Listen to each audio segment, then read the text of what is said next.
Wasting time. Wasting time. We shouldn't shoe in someone just for the sake of like, oh, they're the best of what we have right now. If there was a team that made a really compelling case that we thought, okay, they deserve a spot and there's one up for debate, then absolutely. I think it's not as easy to say though, oh, every time this tournament runs, we're going to give a slot to the Asian teams. I just don't think that's justifiable right now. But in the future, if the more than four teams start stepping up, I feel like that there should be a conversation for that for sure.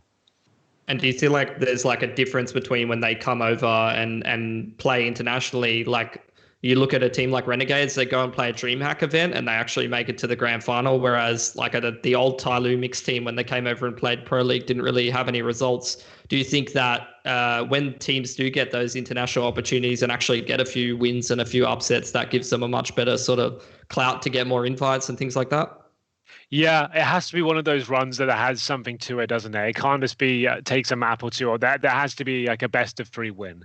There has to be something significant that, even if it's not a deep tournament run, just knocking out a team they weren't expecting to, something like that. You know, like I remember when like it was, I can't remember which tournament it was. I've done so many, but I remember when Tyloo turned up in the first round. I think it was Katowice.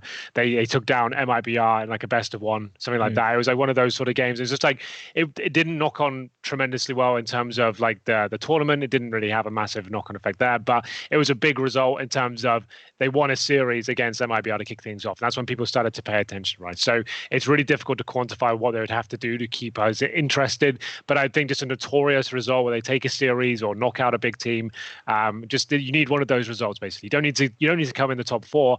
You just need to show you can play competitive CS and actually have some character to knock out someone a bigger name than someone expects and something like that. You have to make a dent essentially. Yeah, I think it's a situation like what we saw from Greyhound maybe at the likes of IEM Sydney, where they were able to knock MIBR out, or have a deep run against Fnatic in the lower bracket, that sort of thing.